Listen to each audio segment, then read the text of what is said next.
This is Tom Grabe from the Canine Chronicle, and we're fortunate to be here today with one of the icons of the dog show world, David Frei.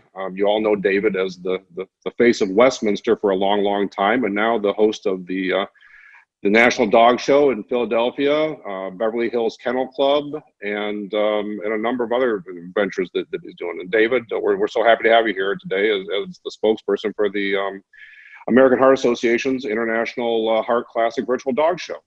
Thanks, Tom. I'm excited to be a part of it. It's good to see you and have some time with you too. So thanks for having me. No, we're glad to be with you. So David, starting off, what made you decide? I mean, you've done a lot in the sport over the last, 3 or 4 decades, I guess. What made you decide to join this cause and become the spokesperson for this show? Well, I thought it was a good fit with a lot of things in my world. And first of all, of course, being a part of the dog show world, I'm missing all my friends, as we all are. It's nice to see my dogs every day, 24/7, but I'd like to get out and see some other dogs too. So I know that a lot of people are going a little bit stir crazy at home. We miss our sport. We miss our having our dogs in competition. We miss that part of it. And we miss our friends, of course. It's our great social thing. So that was the first thing. I want to help people, get through this tough time. And it is a tough time for all of us.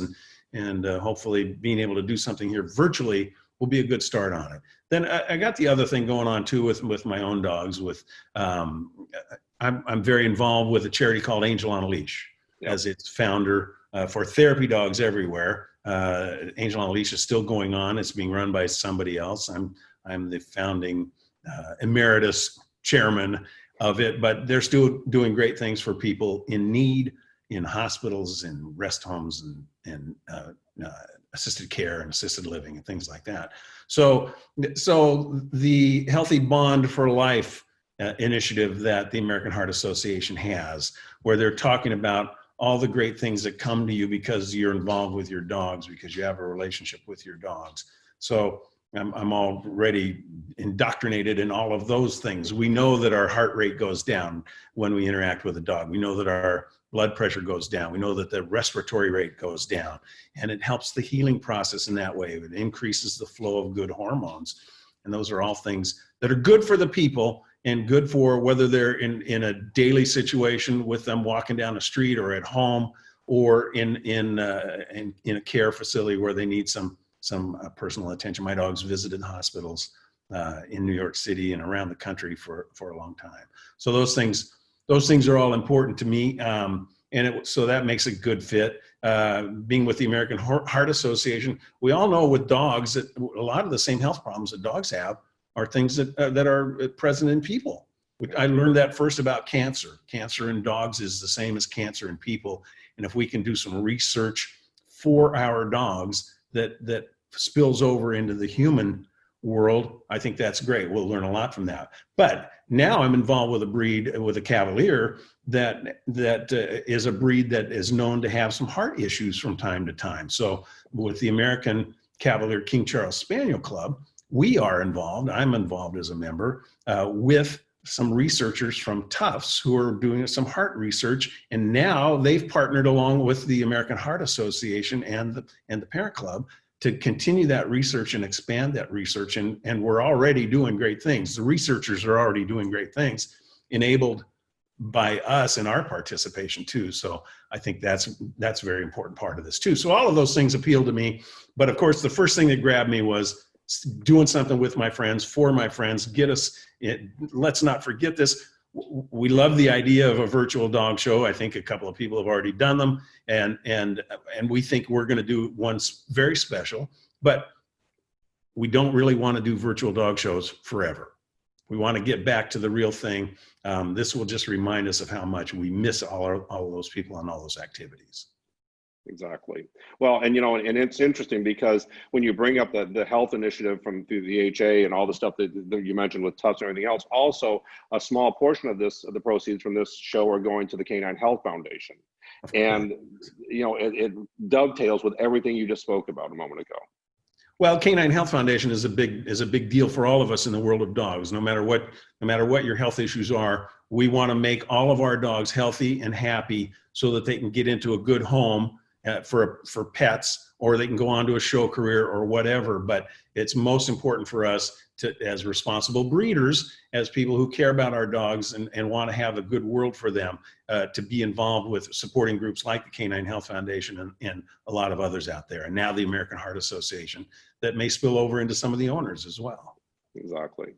So we talked about virtual dog shows, and obviously all of us want to get back to the real thing. But in the meantime, it's exciting to see you guys doing this, and what you're doing to promote this show is different than anybody else has done so far. I mean, the promotion has been amazing. I think people are excited about it. If this is a success, do you think there'll be more? I do, because I don't think we're quite ready as a country and from a worldwide health standpoint on the pandemic to run back in the show ring just yet.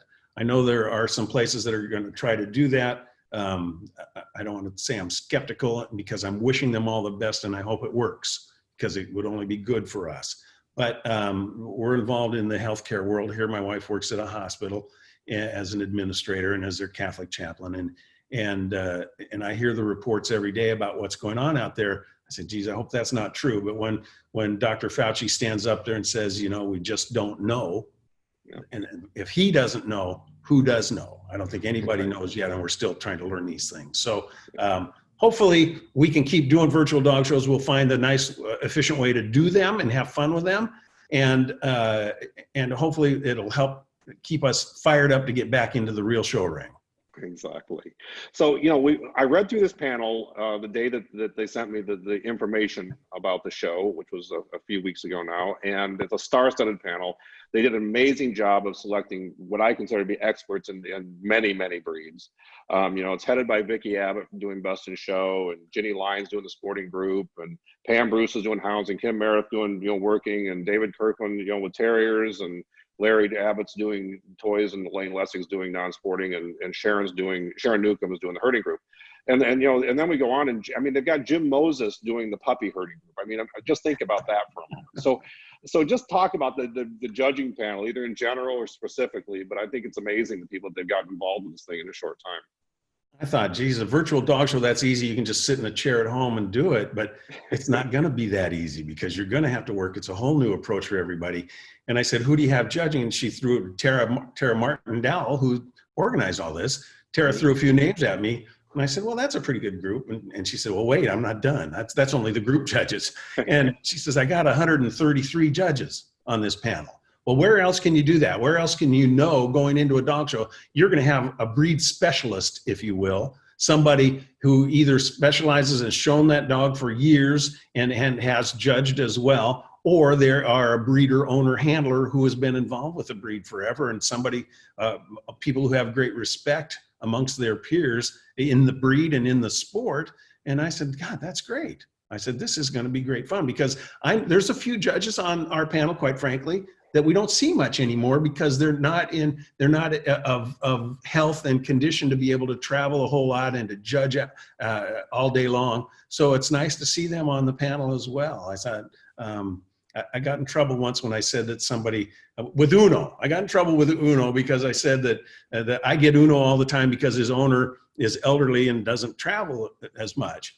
And the guy who wrote the story said his owner is old and frail, and so I get Uno. And she read that story and called me up right away. She says, "Don't you ever say I'm old and frail?"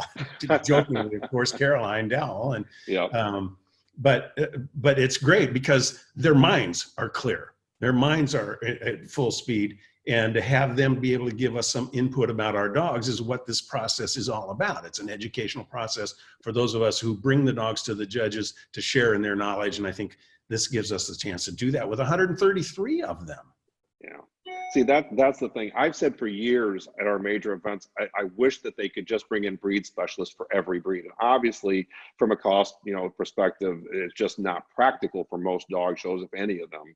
But this is an opportunity to do it where it doesn't cost. You don't have you have expenses and all the things that go along with bringing a judge to a show. So I think it's exciting to have these people giving their opinion. It's going to be challenging for them to judge it, obviously, because they can't get their hands on the dogs. But I think that's something that we can discuss. Well, I think it's great to give them a path back into the dog show world if they've been away for a little while, other than what we've done the last 3 months. But if they've already had to slow down their judging and because of their own situations. Now they just sit in front of their computer and play the video and give us their input and their feeling about these dogs. And I think that's going to be huge for them as well. It's a sign of respect to bring them into our panel and have them be involved with the show. And there's a lot of people on this panel that fall into that category. I agree. So let's talk about the people entering for a minute. Do you have any advice you can give them? I mean, obviously we haven't done this, so it's going to be, but I know people are going to sit back and say, how do I do this? I've got to get, I know I've got the directions that say A, B, C, D, and E, but still it's a challenge to videotape your dog. So, how do we go about this? Well, I think Tara is doing a demonstration video that's going to be posted, I think, sometime in the very near future, within the next couple of days. So you can take a look at that. The fun thing is, you can't do this in a ring, but you can edit. If your dog takes a bad step somewhere, the judge is never going to see that. Whereas in the show ring, they're going to see every little thing, and you're 2 minutes in front of the judge. If your dog isn't properly motivated and having their moment of divine inspiration in front of the judge, that's all you get. Here, you get kind of a do-over if you need one. So I'd say just, try and show your dog in a way that is best for the dog. Try and get shots that show that, and be patient about it. Because I think that so much of the time, you talk to the great photographers in our world, that you have to be patient to get the right shot. And it's probably going to be similar in your approach for a video, only you just are doing it for a longer amount of time. But I think of the great photographers like Mary Bloom, who taught me through the years, you got to be patient. And yes, I'm going to yell at you. And now I'm going to yell at the dog, and we're going to get this perfect shot. She shoots 100 shots and you get the one perfect shot. There you are. So for all of you video producers now who are doing this maybe for the first time for keeps, you probably shot some video, so you know what you're doing there, but now you're doing it for keeps. And for a judge, let's find out how good you really are. But again, let's make sure we're seeing how good the dog is too. Yeah. Well, I think it's exciting. And I think the other thing is I'd throw in there is that they also need to just have fun. They need to go out and let the dog have fun. And just like you do in the ring, the best performances I ever had is when I was out there with, one of my better dogs and just enjoyed the moment, and the dog was right and I was right and it was okay. That's well said. And let's try to do that here, and you can put it on video and the world will see that moment. And exactly. It'll be good for all of us. But yeah, having fun is the most important thing. If you're not having fun, the dog's not going to be having fun either, probably. And if the dog's not having fun, it's not going to be fun for you. So let's make it a fun experience. And if your dog does something funny, leave it on the video. Because we've all seen the dogs do something funny in the ring when the judge is watching, and the judge laughs along with you. Yep. And the audience laughs along with you and cheers for you and says, I'm going to cheer for that dog now. So now the next time the dog comes around the ring, he's got everybody clapping for him because he just did something cute in the ring. Exactly. He jumped over the ring wall to go visit somebody and stick his face in some popcorn or something. So I don't know that you'll have a lot of popcorn around, but you'll have the chance to show your dog as a real dog. And I've always said, from the very first day I did a dog show on television in 1990 for Chet Collier at Westminster, I said, Chet, my goal here is to show the world that these are real dogs and that we are real people in a great family sport.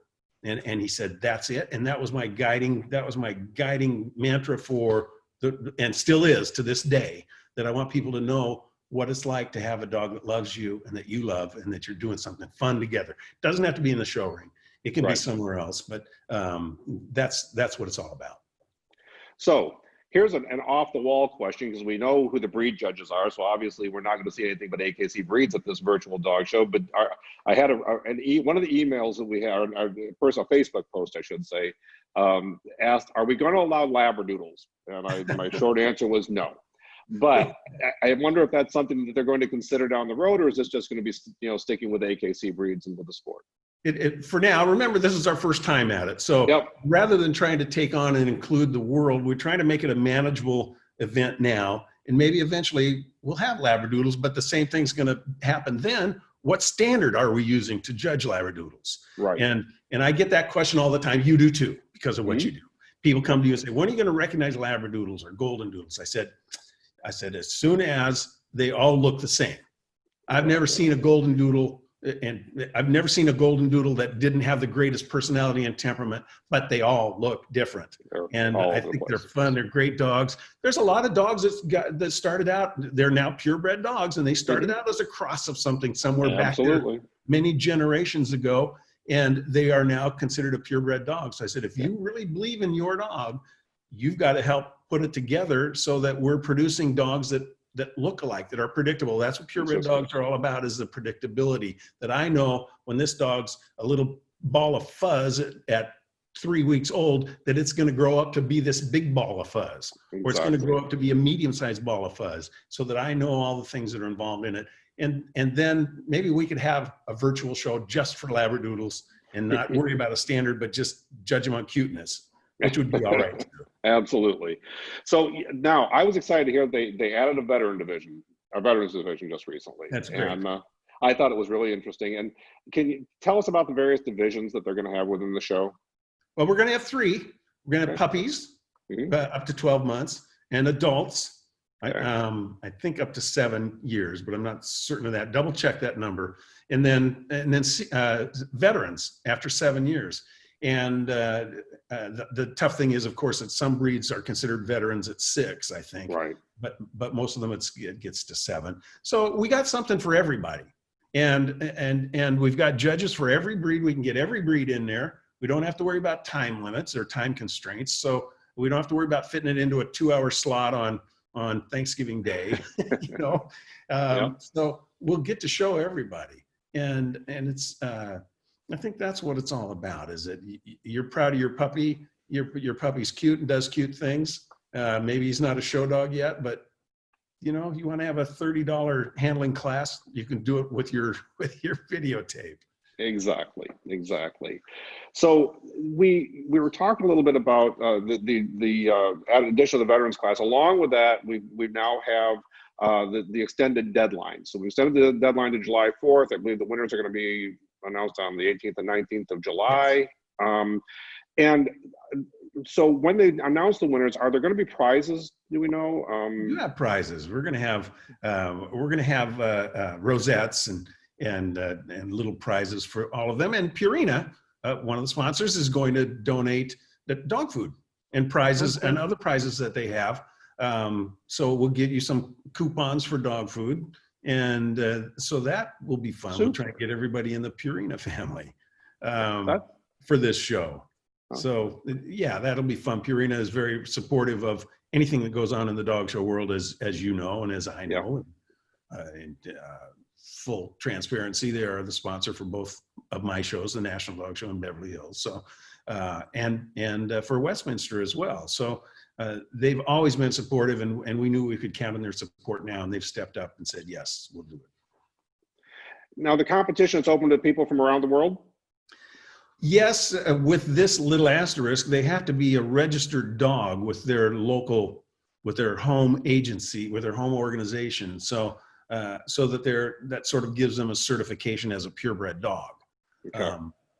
It would be fun to just say, come on in, but then we'd have to have more than 133 judges, and we'd have to have a lot more time to do it. So maybe that day will come, that when we can organize that a little better and say, if your dog looks like a shepherd mix, here's your category, and go from there. But that would be sort of an impossible task. As I say, it's our first shot at it, so we're going to learn as we go and make the next one even better, and use this as a practice round for us to do the next one.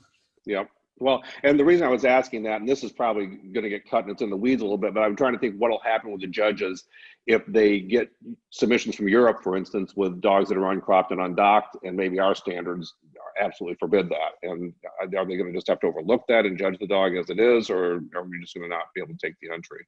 Well, again, going back to the fact that most of these dogs are breed experts, either as a breeder, owner, handler, or just because it's their own dog, they'll know about those things. They'll know that a dog from Europe doesn't have to have or can't have cropped ears or a dock tail. So they consider that. We've seen some of those dogs in the ring already in this country.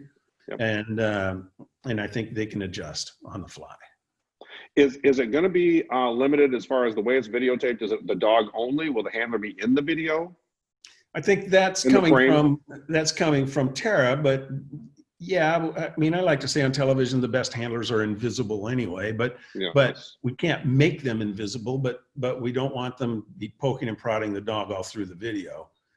They've got to allow the dog to be a dog and just show itself to whatever extent it can. But we all know that there are dogs that, you know, they're going to need my hand on this foot when they stop. Absolutely. I'm going to have to put it somewhere. Yeah. But yeah, you don't want to overwhelm your dog. You don't want to take away from the dog. But that's counsel that you get in the regular ring anyway. Make sure that you're giving the judge a reason to look at the dog instead of looking at you because you're dressed outlandishly or you're doing something silly or in the ring. So that's my counsel. Will there be a chance that the judges would give a critique of the dogs they're judging if the people want that? We're going to give them that opportunity, but not require it, because some of those judges they may have 60 labs to judge, right? And they may not get the chance to do a critique on all of them, or else they'll never get their assignment done. Right. And maybe there's something in particular about a dog that they can say about their winner. They could do a quick critique, but we've had a couple of judges ask us that, and we said, we want you to do whatever you're comfortable with. But because while that doesn't happen formally in our ring, it happens formally on the continent in Europe when you're judging over there. But you do get the chance to ask the judge, what did you think about my dog? Okay. So you do get a chance for some feedback, and I don't know if we can set that up somehow with an email query at the end of it all and say, what did you think? Or even like we're doing here with not necessarily a Zoom meeting, but maybe they could even record their critique and it could be just sent to the person. Sure. Yeah, while they're watching it, you know. I was even thinking, and again, this isn't something probably for the broadcast, but it'd be interesting if the people wanted that, if you could get them to give an extra $30 donation to the cause or something, and in return they get a verbal or written critique. That's a great idea. That'll be in Virtual Dog Show 2.0. 2.0, exactly.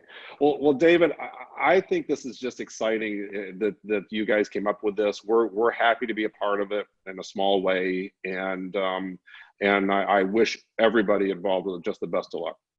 Thank you, Tom. It's been great to have you on. Thanks for your support and thanks for your interest in what we're doing. We're excited about it. We're anxious to get all our friends back together one step at a time. And this is exactly. Well, it was great seeing you, David. Thanks, Tom. You too.